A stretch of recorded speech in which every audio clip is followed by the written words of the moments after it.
बाबरिया भील की धरती पर मेरे समाज की बहन बेटियां, भाई, काका बाबा, आप सबको आज के दिन पर इतना बड़ा महारैली करने के लिए सबसे पहले आप सबका धन्यवाद देना चाहेंगे। हम लोगों ने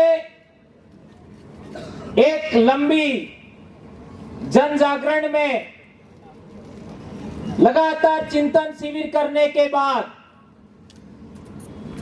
इतने बड़े समाज को जोड़ने के लिए बहुत मेहनत किया है और वो मेहनत फलीभूत करने वाले आप लोग हैं। तो सबसे पहले आप अपने लिए एक बार ताली बजा करके अभिनंदन करिए। दोस्तों, देश आजाद हुआ और हमारे पहले जितने लोगों ने सामाजिक जागरण का काम किया, चाहे वो कोई भी हो, उन सबको आज के दिन हम लोग याद करना चाहेंगे।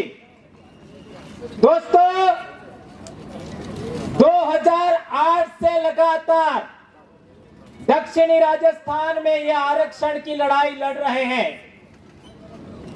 2008 से और ये सरकारें हर बार आदिवासियों को लॉलीपॉप देती हैं। हम लोग ये करेंगे, हम लोग वो करेंगे, लेकिन उन लोगों ने आज तक हमारी आरक्षण से संबंधित एक भी समस्या का समाधान नहीं किया। उल्टा जो लोग 30% मांग रहे थे, 27% मांग रहे थे, उनको कितना दे दिया? 50%। और वो भी इन लोगों ने हस्ताक्षर करके दिया और विज्ञापन भी निकाले, उनमें लिखा 30 मांगा और 50 दिया। ये चीजें क्यों हुई, ये बात हम लोगों को समझना जानना जरूरी है। जो लोग वहां हमने भेजे इन 75 साल में, वो लोग हमारे समाज में पैदा तो जरूर हुए, लेकिन उनका सिलेक्शन हमने नहीं किया। ये बात ध्यान रखना होगा। उनका सिलेक्शन हमने नहीं किया, हमारे समाज ने नहीं किया। उनका सिलेक्शन उन लोगों ने किया जो हमको अधिकार वंचित बनाए हुए हैं, हमारे साथ गैर बराबरी करता है, हमारे अधिकार छीनने का प्रयास करता है, हमारे जल जंगल जमीन छीनने का प्रयास करता है। वो लोग हमारे जनप्रतिनिधियों का चुनाव करते हैं। पूरे देश भर में हम जहां पर भी जाते हैं, हम ये बात जरूर रखते हैं कि ये जाजम है, इस जाजम में सेलेक्टेड होकर के हमारा जनप्रतिनिधि आपका जयपुर, भोपाल, गांधीनगर और दिल्ली जाना चाहिए। हम ऐसा कहते हैं। तो क्या ऐसा होना चाहिए या नहीं होना चाहिए? कौन कौन आपका इस बात का कौन कौन समर्थन करते हैं? हाथ ऊंचा करिए। यदि आप सब लोग इस बात का समर्थन करते हैं कि इस जाजम से यानी आदिवासियों के द्वारा ही सिलेक्टेड जो उम्मीदवार है वही इलेक्टेड हम करेंगे, तो हमारी तमाम समस्याओं का समाधान संभव है। ये बात हमें ध्यान रखना होगा। और उसके लिए क्या करना होगा? नंबर 1, आप लोगों को अनुशासित होना होगा। अनुशासित का मतलब है आदिवासी बनाम आदिवासी लड़ाई नहीं लड़ना होगा। तो क्या आप लोग अनुशासन में रहेंगे? आज के बाद, इस रैली में आने के बाद और इस सम्मेलन के बाद, हमको सुनने के बाद कोई भी आदिवासी का बेटा बेटी सोशल मीडिया पर एक दूसरे के विरोध में नहीं लिखेगा। ये शपथ लीजिए मेरे भाइयों, एक दूसरे के विरोध में हम नहीं लिखेंगे। जो हमारे साथ काम कर रहे हैं, जो लोग हमारे साथ काम नहीं कर रहे, उनके लिए आप जरूर बोल सकते हो और वो भी उनको हमारे साथ लेने के लिए। लेकिन हम लोग जो एक साथ चल रहे हैं वे हम लोग आपस में कभी नहीं लड़ेंगे, ये बात हम लोग कहना चाहते हैं। एक महत्वपूर्ण बात और, ये अनुशासन की बात तो आपको पालन करनी ही है।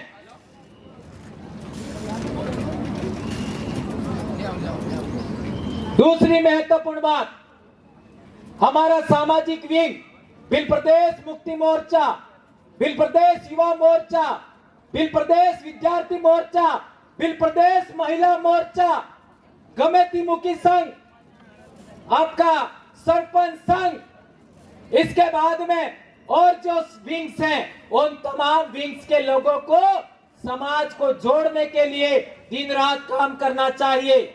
आप लोगों ने अभी तक इस समाज को जोड़ने के लिए अथक प्रयास किया है, जिसका परिणाम है कि आज प्रतापगढ़ की धरती पर स्टैंड के नीचे लोग नहीं समा रहे और चारों तरफ कितने लोग हैं उसका कोई अता पता नहीं है। दोस्तों, आने वाली 15 जुलाई को पिछली साल हम लोग मानगढ़ गए थे, उसी तरह इस साल भी हम लोग मानगढ़ जाएंगे। उसकी तैयारी आज से शुरू करिए। ये उलगुलान चलेगा, उसको कोई माइकल रोक नहीं सकता। लेकिन हम लोगों को यहाँ पर जो बात बताई गई अनुशासन, उसका हमें पालन करना है। आज देख लीजिए, इस कार्यक्रम के अंदर राजस्थान के 7 से 8 जिले के लोग हैं, मध्य प्रदेश के 4 जिले के लोग हैं। आज सोच सकते हो आज आपके साथ भिल प्रदेश का कारवां किस तरीके से आगे बढ़ रहा है। यह बात आप लोग जानते हैं, समझते हैं, इस बात को हमें ख्याल रखना होगा। दोस्तों, आज हमारे पास एक छोटी सी कमी खामी हम लोग कह सकते हैं, वो है महिला वक्ताओं की कमी। और वह महिला वक्ताओं की कमी हमारे बबीता जी और माया जी के नेतृत्व में हमें महिला विंग को और ज्यादा मजबूत करना है। यह आज से प्रण लेके चाहिए। जो बेटियां यहाँ आई हैं, जो बहुएं यहाँ आई हैं, जो बहनें आई हैं, आप लोगों को इन दोनों बहनों के समान बोलना सीखना होगा। ये बात मैं कहना चाहता हूँ। आप अपनी बेटियों को, अपनी बहनों को, अपनी पत्नियों को इसी तरीके से बोलना सिखाएंगे। ये प्रण लेके यहाँ से जाना होगा, ये बात मैं कहना चाहता हूँ। दोस्तों, हम लोगों ने बार बार कहा है कि जुलाई, अगस्त, सितंबर और अक्टूबर, ये 4 महीनों में सबसे ज्यादा बच्चे स्कूल आते हैं। ये बात सही है गलत है? मेरा भी 22-23 साल हो गया जॉब में, मैं भी शिक्षक हूं और बहुत सारे शिक्षक यहां मौजूद है। सबको पूछ लीजिए, सबसे ज्यादा बच्चे जुलाई, अगस्त, सितंबर, अक्टूबर, इन्हीं 4 महीनों में आते हैं। और सभी जीव जंतुओं को, चाहे फूदू है, फूदू के बाद जानो, तितली, हर एक जीव को सबसे अच्छा भोजन कब मिलता है? इन्हीं 4 महीनों में मिलता है। जुलाई, अगस्त, सितंबर, अक्टूबर, इन्हीं 4 महीनों में सभी जीवों को सबसे अच्छा भोजन मिलता है। और सबसे ज्यादा हमारे समाज को भूखे रखने वाले महीने कौन से हैं?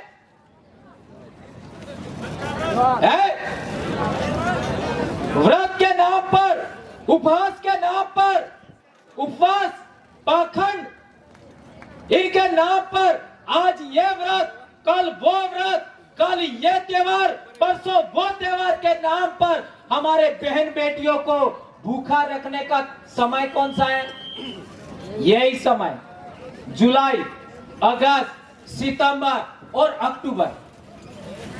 और जिस दिन स्कूल खुलती है, सोमवार का दिन होता है, उस दिन बच्चे स्कूल ना आकर के कहां जाते हैं? कहां जाते हैं? सोमवार को आप सब जानते हो। तो मंदिर के अंदर शिक्षा मिलती है कि स्कूल के अंदर शिक्षा मिलती है?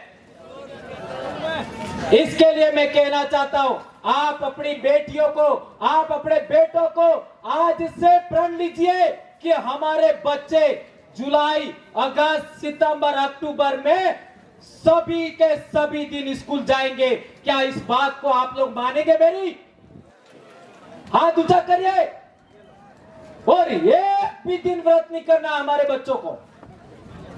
12वीं क्लास तक के बच्चे को एक भी बच्चा व्रत नहीं करेगा।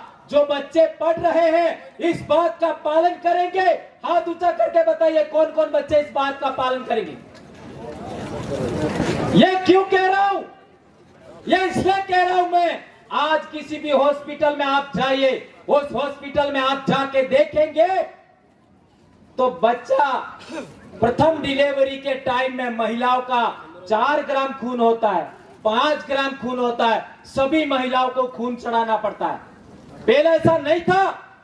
और यह सभी के सभी बीमारियां हमारे समाज में आई है, उसका एकमात्र कारण है व्रत उपवास। इसलिए आप लोगों से मेरा विशेष करके अनुरोध है कि ये जो बातें आप लोगों को बताई जा रही है शिक्षा के लिए, ये जितना व्रत उपवास का विरोध है, त्योहारों का विरोध है, वो शिक्षा और स्वास्थ्य के लिए है। ये बात हमें जाननी समझनी होगी।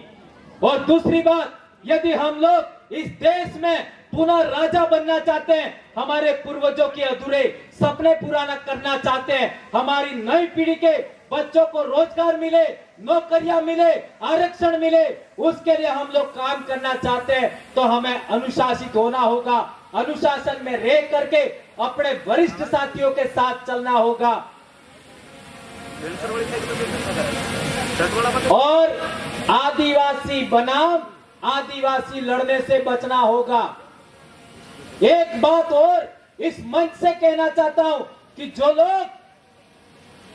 लोग संवैधानिक मूल्यों को लेकर लड़ रहे हैं, जो लोग इस देश का हुक्मरान, जो गैर बराबरी को मानता है, इस देश का हुक्मरान हमको अधिकार वंचित करना चाहता है, उसके खिलाफ लड़ रहे हैं। ऐसे लोगों के विरोध में भी हमको नहीं लड़ना है। कौन लोग हैं? शेड्यूल कास्ट के लोग भी हो सकते हैं, ओबीसी के भी लोग हो सकते हैं। उन लोगों के विरोध में हमें नहीं बोलना है। ये बात मैं आपके बीच में कहना चाहता हूं। अभी हमारा रैली होगा, उस रैली के अंदर हमको सिस्टमैटिक रूप से बिल्कुल अनुशासन में अपने लीडरों के नेतृत्व में जाना है कलेक्ट्रेट पर, और वहां हमारे जनप्रतिनिधि हैं, वो वहां पर बोलेंगे, उनकी बातों को हमें सुनना है और वापस घर जाते समय अनुशासन के साथ जाना है। जिस तरीके से आप आए हो उसी तरीके से आपको जाना है। किसी भी तरीके का कोई अनहोनी नहीं होना चाहिए। ये बात मैं आपके बीच में कहना चाहता हूं। बातें बहुत सारी है, बहुत कुछ हम बोल सकते हैं, लेकिन आज गर्मी बहुत ज्यादा है और तूफान का भी मामला है। हमें रैली भी करनी है। आप सभी लोग बगैर खाना खाए आए होंगे, ये भी मुझे मालूम है। छोटे छोटे बच्चे हमारे बीच में हैं, इसलिए मैं अपनी बात यहाँ समाप्त करूंगा। लेकिन 2-3 बातें मैंने कहा, गांठ बांध लीजिए, अनुशासन में रहना है, नंबर 1। नंबर 2, आदिवासी लीडरों को के ऊपर किसी तरीके का छीटाकशी नहीं करना है। जो हमारे साथ चल रहे, सोशल मीडिया पर नहीं बोलना है। तीसरी बात, इस जजम पर जो सेलेक्ट होगा उसी व्यक्ति को हमें जयपुर, आपका भोपाल और आपका गांधीनगर और दिल्ली भेजना है। और चौथी बात, हमें जुलाई, अगस्त, सितंबर, अक्टूबर इस 4 महीनों में एक भी व्रत नहीं करना है। हमारे बच्चों को डेली स्कूल भेजना है। इस बात का आप पालन करेंगे। और एक बड़ी बात, बांगू भाई कह रहे थे, पेलो अंग्रेजी वालों मळे ये ने पीवुए, बरोबर? खोगन खवडावी दियो।